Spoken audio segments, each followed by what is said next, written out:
At 52 years old, Emily Chin thought hiding under the bed in her wedding dress would make her new husband laugh.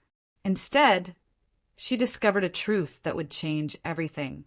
The man who walked into that Vancouver hotel room wasn't alone, and what Emily heard from her hiding place revealed a carefully planned betrayal that had nothing to do with love and everything to do with control. This is a story about domestic betrayal, emotional manipulation, and one woman's quiet fight to reclaim her life. Before we begin, please take a moment to like this video and subscribe to Stories by Infinity. Your support helps us bring more stories of strength and survival to light. Emily Chin stood in front of the mirror in the Fairmont Hotel in downtown Vancouver, smoothing the ivory fabric of her wedding dress. At 52, she had told herself she would never wear white again. That kind of innocence, she believed, belonged to younger women who hadn't yet learned how much life could take from you. But here she was on her wedding night, allowing herself to believe in second chances. She had met David Morrison 3 years earlier at a charity fundraiser in Richmond. He was a widower with no children, a financial consultant who valued stability and routine.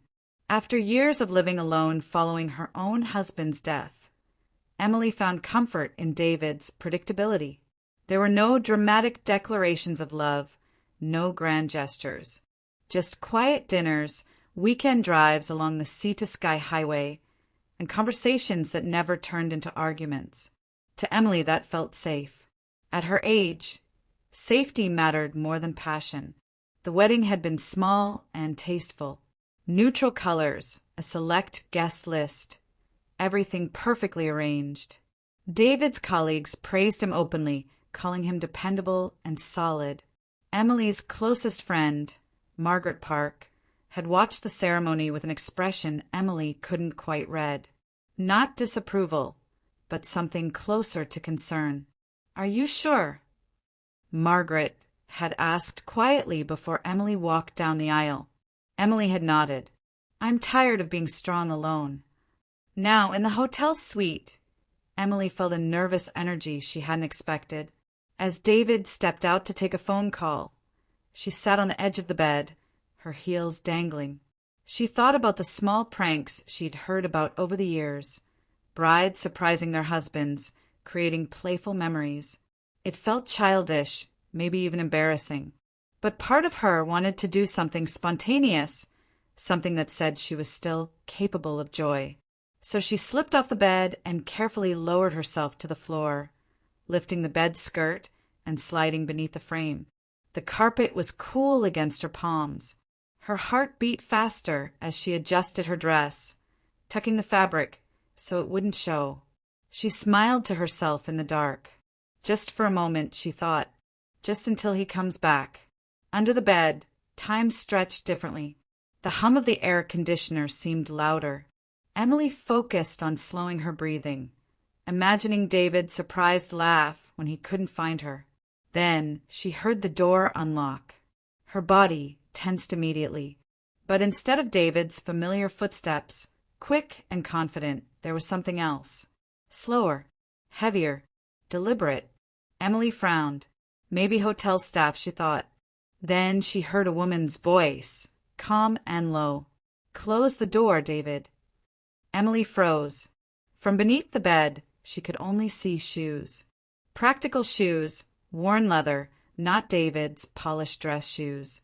David spoke next, and his voice was different from the one Emily knew. It carried irritation. "Control. You shouldn't have come," he said. The woman laughed softly. "I warned you. You don't get to start over without me." Emily's pulse pounded in her ears. This was not part of any plan. This was not a misunderstanding she could laugh off. The woman stepped closer to the bed. Emily saw the hem of a long coat, the edge of a handbag set carefully on the chair. "I came because tonight changes things," the woman said. "You made promises you can't erase." There was a pause. Then David sighed. "She doesn't know anything," he said. "She doesn't need to." Emily's stomach tightened. "She," the woman repeated. You mean your wife." The word echoed in the room like a verdict. Emily had never heard David say it that way before, cold and dismissive. The woman moved again, and Emily finally saw her reflection in the mirrored closet door. A face lined by years, eyes sharp with recognition. "You married her for the same reason you marry everything," the woman said calmly. "Security, control, convenience." David didn't deny it. Emily's breath caught, but she stayed silent. Every instinct screamed at her to move, to reveal herself, to demand answers. But something deeper held her in place. "Listen first. Her house is already listed under joint ownership," David said. "Her savings will be transferred within the year. She trusts me." Emily felt something inside her go very quiet. Trust. That was the word she had built everything on. "And when she figures it out?" the woman asked. David laughed, short and dismissive. "By then it won't matter." Silence followed.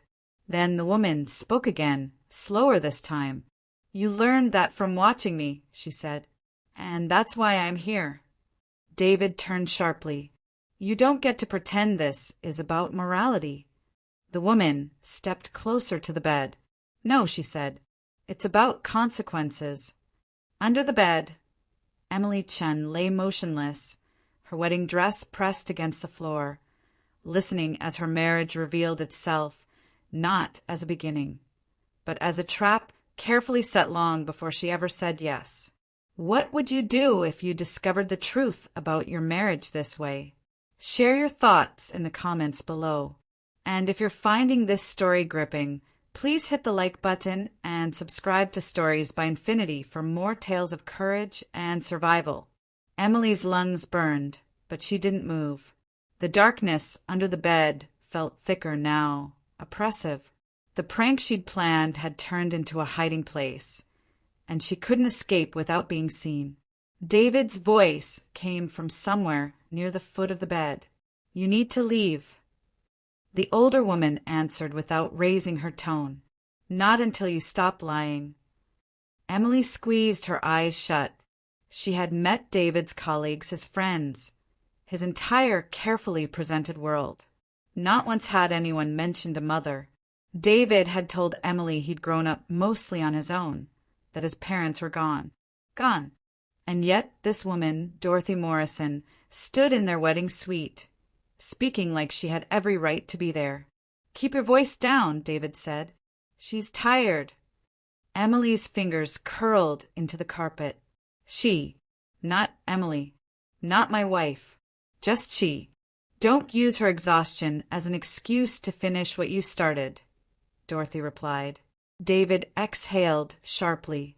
"You're twisting this." Dorothy's shoes shifted closer. "I'm not twisting anything. I'm naming it the way no one ever named it for you." David's voice dropped.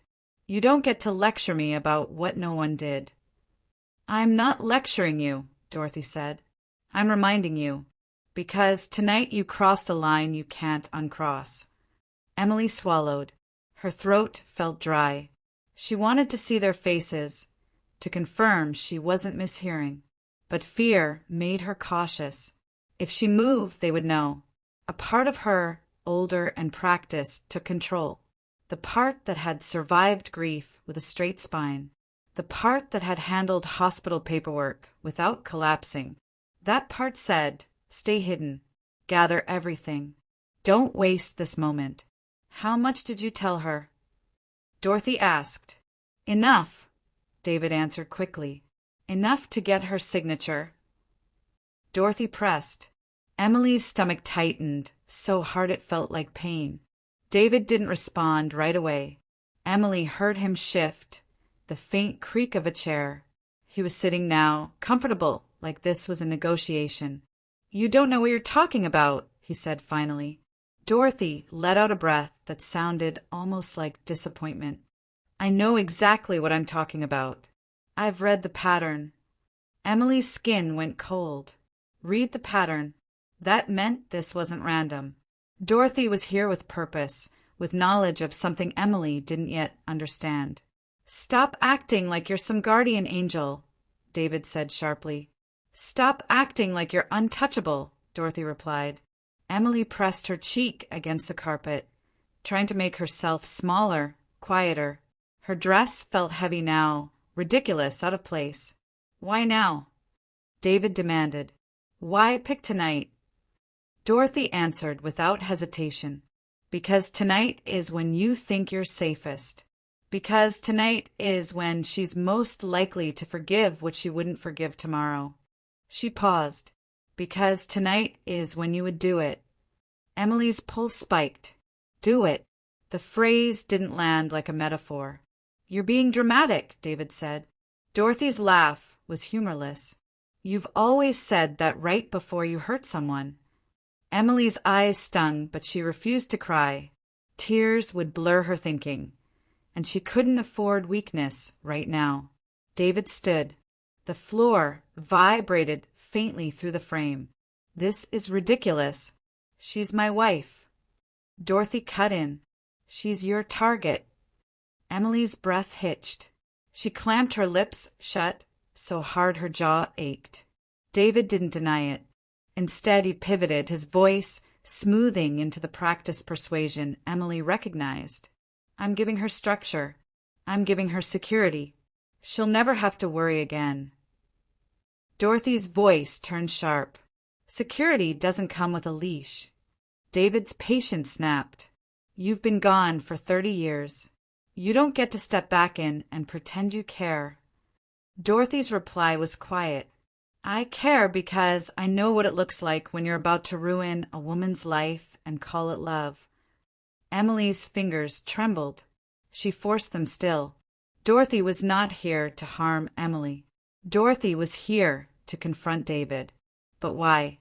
And why now on this exact night?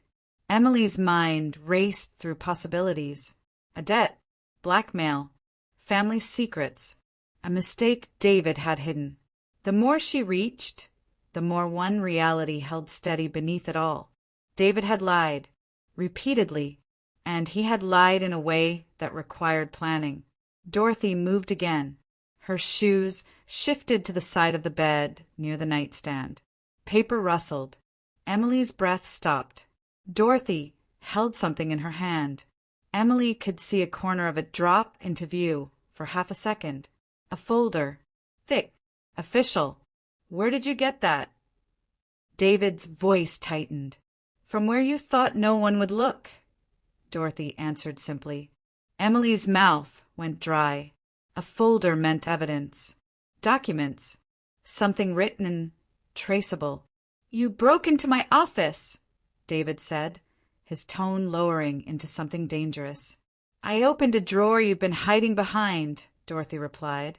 David's footsteps approached. Emily tensed, expecting him to grab Dorothy, to snatch the folder. But instead he stopped, and his voice dropped into a controlled calm that scared Emily more than shouting ever could. "Give it to me."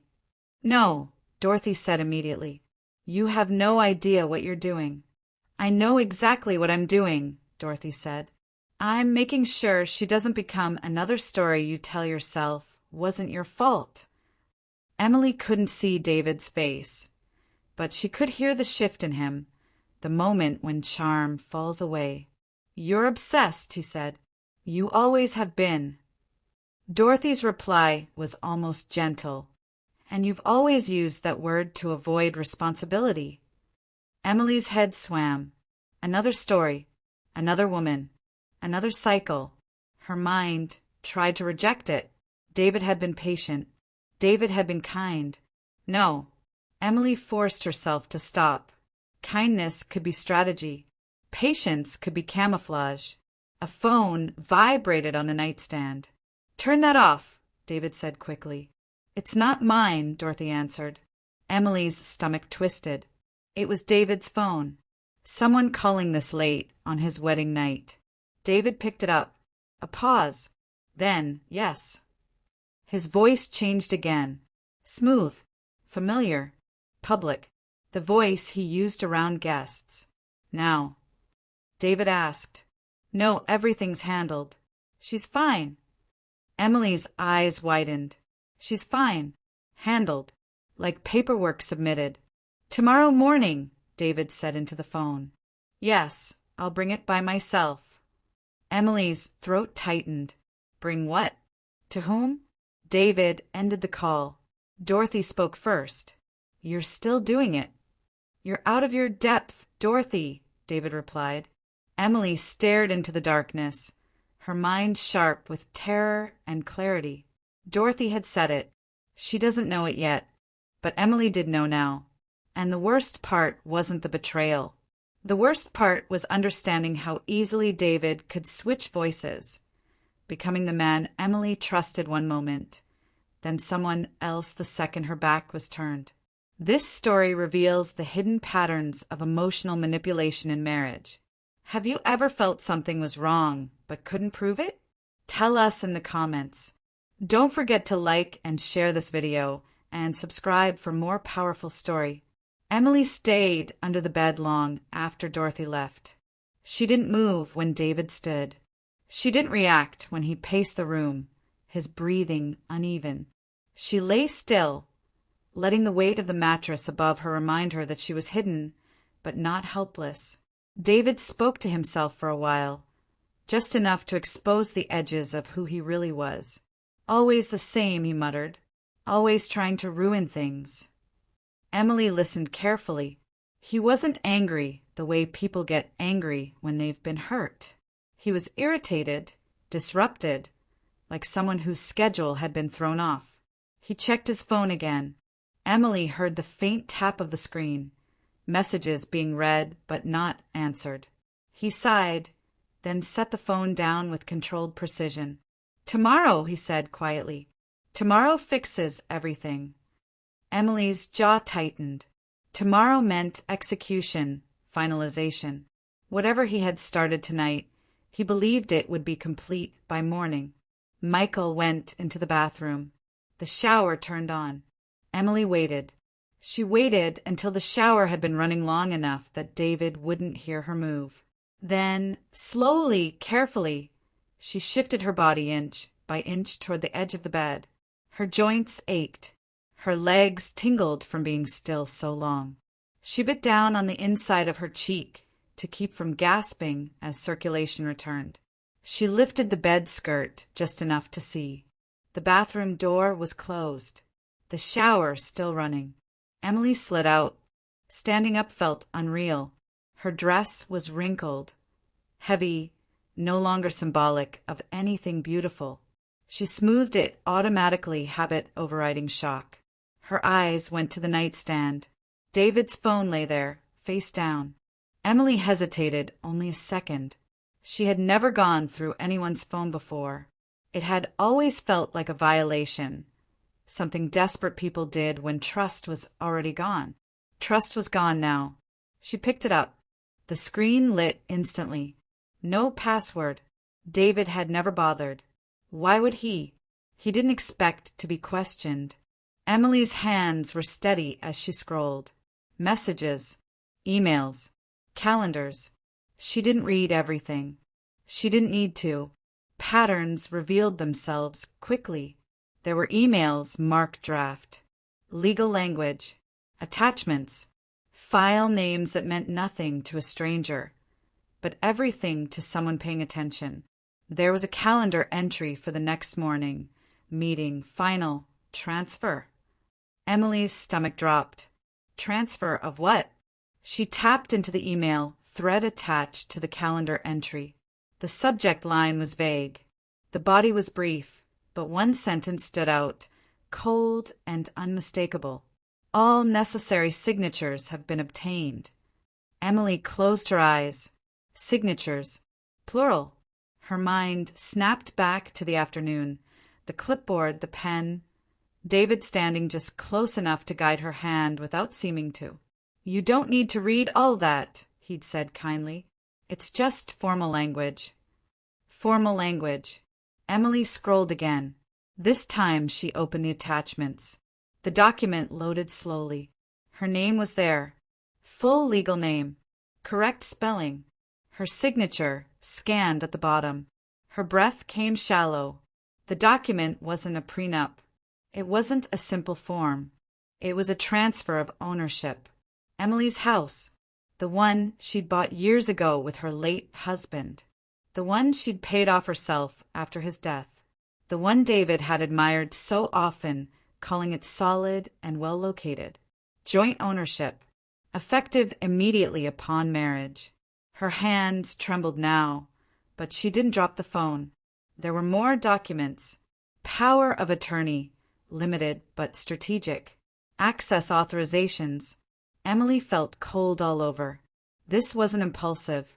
This was layered, planned, designed to unfold quietly, legally, while she was still adjusting to being a wife again. While she was tired. While she trusted him. The shower shut off. Emily snapped the phone back onto the nightstand exactly where she'd found it. Her heart raced as she scanned the room. No time. No room for mistakes. She grabbed her own phone from her purse, opened the camera, and took photos of the documents on the screen, of the calendar entry, of the email thread. Evidence. Proof. Insurance. She sent the photos to herself, then to Margaret. No message. Just the images. Margaret would understand. Emily returned everything to its place, smoothing the bed skirt, stepping back exactly where she'd stood before. Then she crossed the room and slipped into the chair by the window, facing away from the bathroom, as if she had been there all along. The bathroom door opened. David stepped out, towel around his waist, relaxed. He smiled when he saw her. "There you are," he said warmly.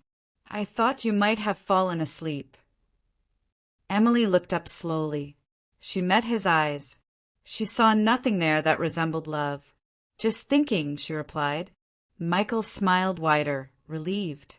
He moved toward her, reached out to brush a strand of hair from her face. "You don't have to think tonight," he said.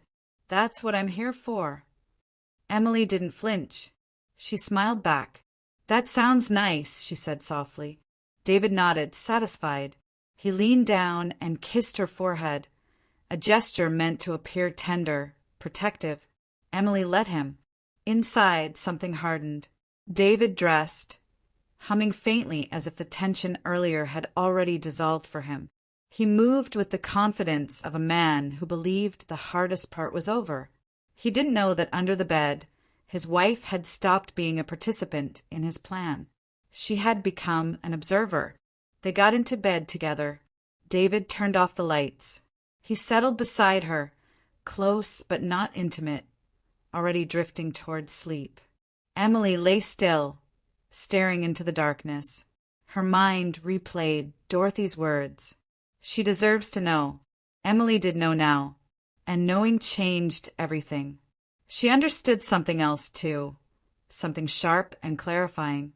If she confronted David now, he would deny. He would explain.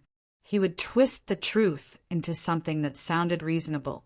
And then he would accelerate whatever he had planned. No, Emily would not give him that advantage. She would stay quiet. She would stay married. And she would prepare. As David's breathing evened out beside her, Emily Chin stared at the ceiling and made her first real decision of the night. She would not leave in fear. She would leave in control. Morning came softly. Sunlight filtered through the sheer curtains of the Vancouver hotel suite, touching the edges of the room with warmth that felt undeserved. Emily opened her eyes before David stirred. She lay still, listening to his breathing, steady and untroubled. He slept like a man who believed the world was arranged in his favor. Emily slipped out of bed, quietly. Her body felt different now, lighter in some ways, sharper in others. Fear was still there, but it had reorganized itself into something functional, useful. She dressed carefully, choosing clothes that signaled normalcy and calm. A soft blouse, neutral slacks, nothing that would invite questions. When David woke, his voice was warm and casual. "Did you sleep?" Emily turned, smiled. "Like a rock." The lie landed smoothly. David stretched, clearly pleased. Good. We'll have breakfast downstairs. Then I have a quick errand. Just an hour. Emily's pulse flickered, but she kept her tone light. An errand? On our first morning. He shrugged easily. Boring adult stuff. Paperwork. I won't be long. Paperwork. Emily nodded. Of course. David left the room, humming, already moving toward his next step. Emily watched the door, close behind him. Then she exhaled. She picked up her phone. Margaret had replied with just 3 words. I'm coming now. Emily felt a tight knot loosen in her chest. She wasn't alone. She called the front desk, asked for a quiet table in the lounge, one away from foot traffic. Her voice was steady, polite, no urgency. Margaret arrived within 40 minutes. She didn't rush in. She didn't panic. She scanned the room first, then walked over calmly. She sat down across from Emily without a word. Emily slid her phone across the table. Margaret looked at the photos. Her jaw tightened. Her eyes darkened. How long? Margaret asked quietly. Last night. Margaret closed her eyes briefly. I knew something was off. Emily nodded. I didn't want to see it. What do you want to do? Margaret asked. The question mattered. It wasn't, what should you do? It was, what do you want? Emily thought carefully. I want to leave, she said, but not empty-handed, not confused, and not in a rush. Margaret's mouth set into a thin line. Good. He thinks he has time, Emily continued. He thinks I trust him. Do you? Margaret asked. Emily's answer was immediate. No. Then you're ahead. They spoke quietly, strategically. Margaret asked the right questions. Emily answered with clarity that surprised even herself. Margaret pulled out her own phone. I'll call Thomas, she said. Thomas Blake was a family lawyer Margaret knew well. By noon, Emily was sitting across from him in a private office. He was calm, composed, listening intently. He didn't interrupt. He didn't react dramatically. When Emily finished, he leaned back slightly. You did the right thing by not confronting him, Thomas said. You also did the right thing by documenting everything. Emily folded her hands. What did I sign? Thomas exhaled. Something dangerous, but not irreversible. The timing matters. So does intent. Emily nodded. He's going to a meeting, she said. Thomas's eyes sharpened. Today? Yes. Then we move today, Thomas said. Emily's heart kicked, but she didn't hesitate. Tell me what to do. They worked quickly, but carefully. Emily signed nothing else.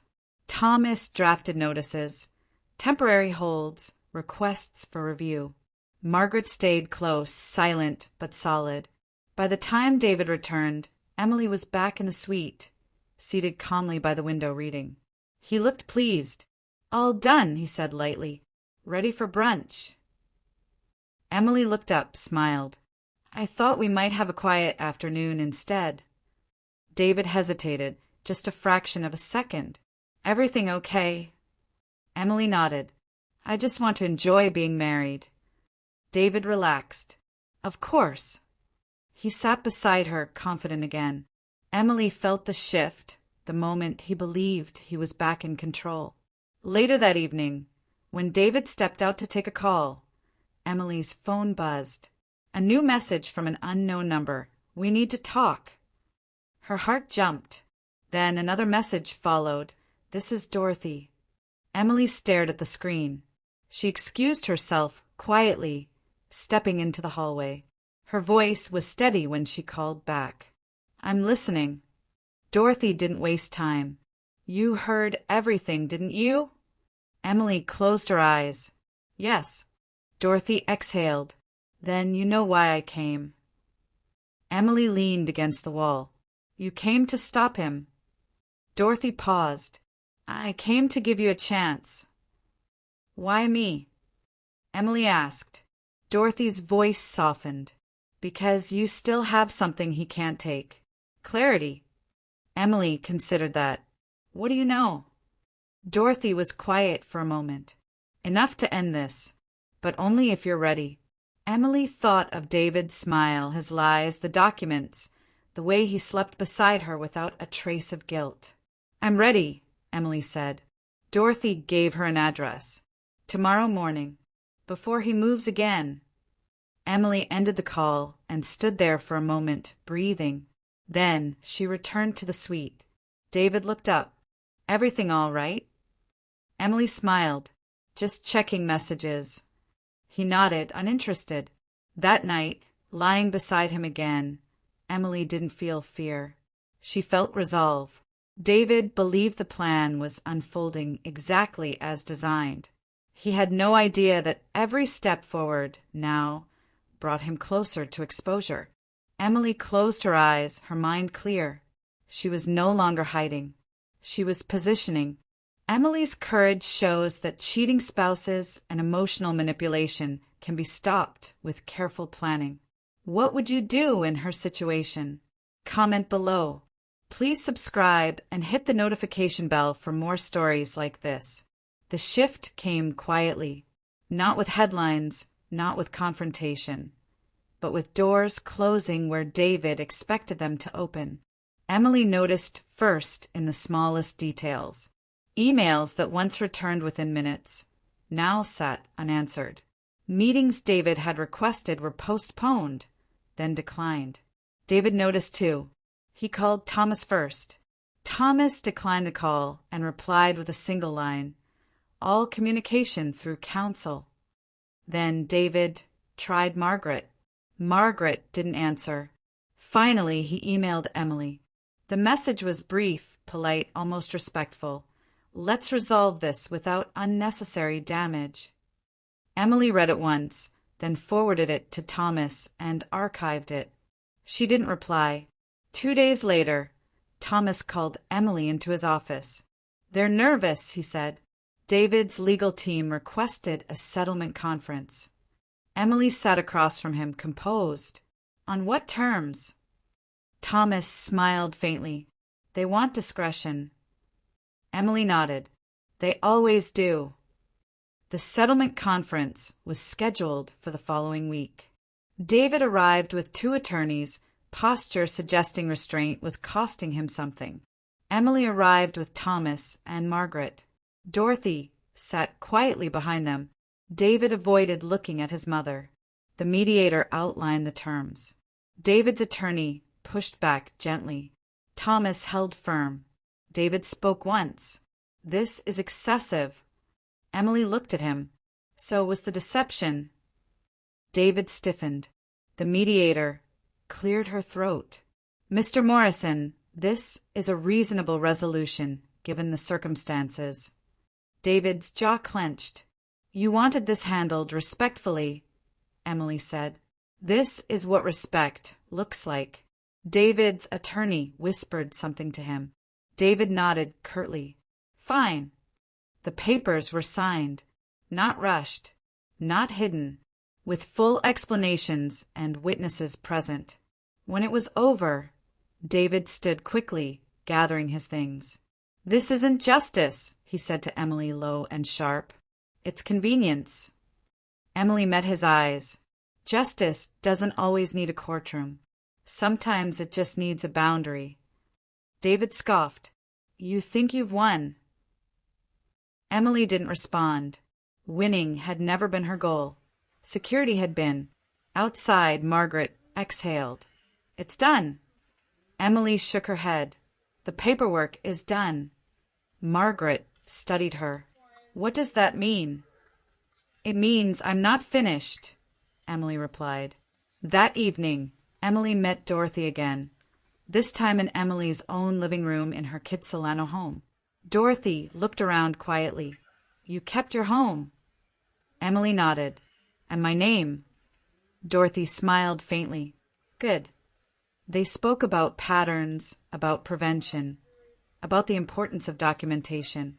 I'm thinking of filing a formal statement, Emily said. Not public, just on record. Dorothy nodded. That matters. The next morning, Emily met with Thomas again. I want to file an affidavit, Emily said. Limited. Factual. No accusations. Just documentation. Thomas raised an eyebrow. That's uncommon. Emily smiled faintly. So was hiding under a bed. They drafted it carefully. Dates, actions, language used, documents presented. No emotions, no assumptions, just facts. When it was filed, Emily felt a subtle release. Not relief, but closure. David's attorney called later that afternoon. Mr. Morrison is concerned about reputational impact. Thomas replied calmly. Then Mr. Morrison should stop creating records. The calls stopped after that. Weeks passed. Emily settled into a new rhythm. She reconnected with friends. She hosted small dinners. She laughed more easily. Margaret noticed. You're lighter. Emily smiled. I'm aligned. One afternoon, Emily received a letter forwarded by Thomas. No return address. Inside, a single sentence in David's handwriting. You took something from me. Emily read it once. Then she tore it in half and threw it away. That night, she stood by her window, watching the lights of Vancouver flicker on across the water. She thought of the woman she'd been under that bed, silent, listening, frozen, and the woman she was now, standing, choosing, unafraid. The difference wasn't strength. It was clarity. And clarity, Emily knew, was irreversible. The court date arrived without spectacle. The judge formalized the record, acknowledging Emily's affidavit. David hadn't expected that. When Emily spoke, she was clear and factual. She documented actions without embellishment. The judge turned to David. Mr. Morrison. David stood slowly. My wife misinterpreted routine procedures. The judge raised an eyebrow. By documentation? David hesitated. The judge closed the file. The settlement will be entered as agreed. Miss Chen's affidavit will remain part of the record. David stiffened. This court recognizes Miss Chen's capacity and autonomy, the judge continued. Any further claims to the contrary will be viewed with scrutiny. The gavel struck once. It was done. Outside the courtroom, David stopped Emily. You didn't have to do that, he said. Emily looked at him calmly. I did. You made me look dangerous. Emily shook her head. You revealed yourself. She turned and walked away. In the parking lot, Dorothy stood waiting. You didn't raise your voice, Dorothy said. Emily smiled faintly. I didn't need to. Weeks later, Emily sat on her balcony, watching the sunset over English Bay. She thought of the night under the bed, the fear, the stillness, the listening. She hadn't screamed then. She hadn't screamed now. Strength, she realized, didn't always arrive loudly. Sometimes it arrived prepared. Her phone buzzed. A message from Margaret. Proud of you. Emily smiled. She typed back, I'm proud of me too. Inside, something settled deep and permanent. David Morrison had lost the one thing he valued above all else, the ability to define the story. And Emily Chin had gained something far more valuable, her own voice, used precisely, deliberately, and without apology. The consequences didn't arrive all at once. They unfolded. David's name stopped appearing in places where it used to. He wasn't erased. He was simply no longer centered. Emily spent the next weeks rebuilding. She updated her will. She separated digital access. She met with a financial advisor of her own choosing. She stopped minimizing her instincts. Margaret noticed. You don't hesitate anymore. You decide. Emily smiled. I listen first. To what? To the moment before I'm told what to think. The court issued a final order. Clean, concise, indisputable. David's attempts to question Emily's judgment were officially dismissed. The record stood. Emily redecorated her living room. She removed pieces chosen to please someone else and replaced them with objects she loved. She hosted dinners again. Simple gatherings, conversation, laughter. One evening, standing at her window, Emily realized something quietly astonishing. She wasn't waiting anymore. Not for validation, not for apology, not for closure. She already had it. Closure wasn't something granted by the person who harmed you. It was something you claimed by refusing to stay defined by the harm. That night, Emily slept deeply for the first time since the wedding. No dreams, no vigilance, just rest. And in the morning, she woke without the weight of someone else's expectations. Michael's world had narrowed. Emily's had expanded. That was the difference. And it was permanent. Emily didn't announce her new life. She lived it. That, she discovered, was the most complete ending she could offer herself. Emily's story is a powerful reminder that infidelity in marriage and co-parenting conflict aren't always what they seem. Sometimes betrayal wears the face of protection. Sometimes revenge is simply reclaiming what was always yours. If this story touched you, please share it with someone who needs to hear it. Subscribe to Stories by Infinity for more tales of resilience, truth, and quiet triumph. Your voice matters. Use it. And remember, clarity is irreversible.